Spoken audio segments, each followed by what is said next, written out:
Chapter 17. Never sacrifice sick or defective cattle, sheep, or goats to the Lord your God, for he detests such gifts.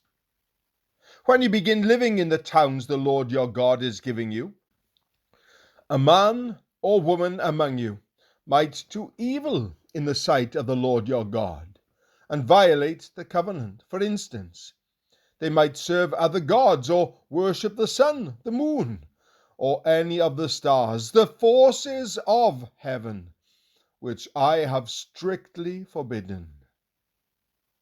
When you hear about it, investigate the matter thoroughly.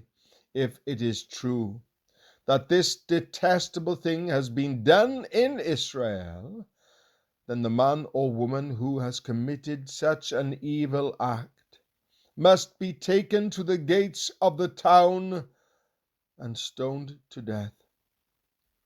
But never put a person to death on the testimony of only one witness. There must always be 2 or 3 witnesses.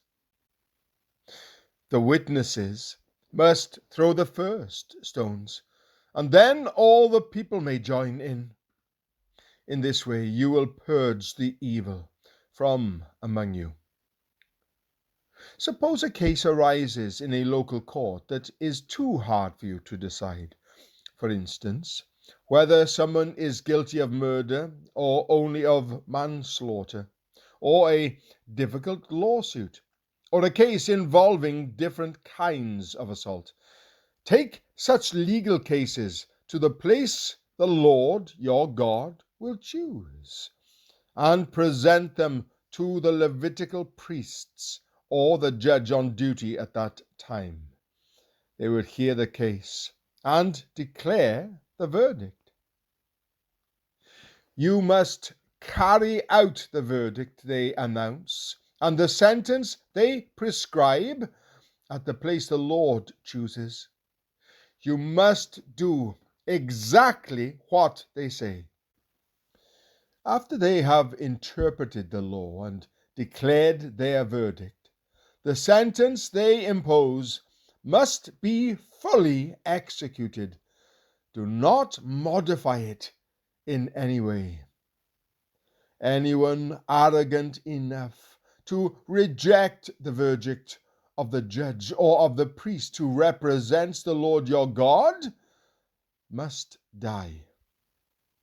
In this way, you will purge the evil from Israel. Then everyone else will hear about it and be afraid to act so arrogantly. Guidelines for a king. You are about to enter the land the Lord your God is giving you. When you take it over and settle there, you may think, we should select a king to rule over us, like the other nations around us.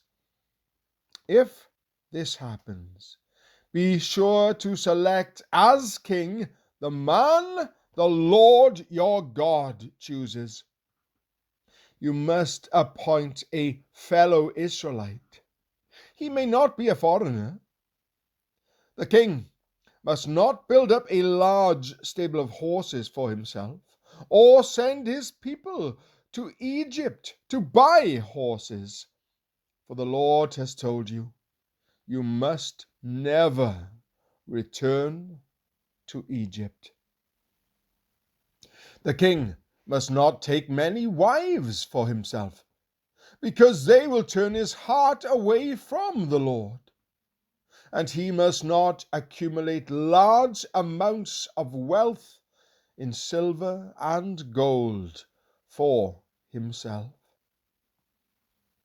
When he sits on the throne as king, he must copy for himself this body of instruction on a scroll in the presence of the Levitical priests.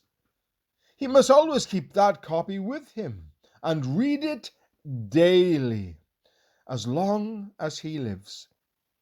That way he will learn to fear the Lord his God by obeying all the terms of these instructions and decrees. This regular reading will prevent him from becoming proud and acting as if he is above his fellow citizens.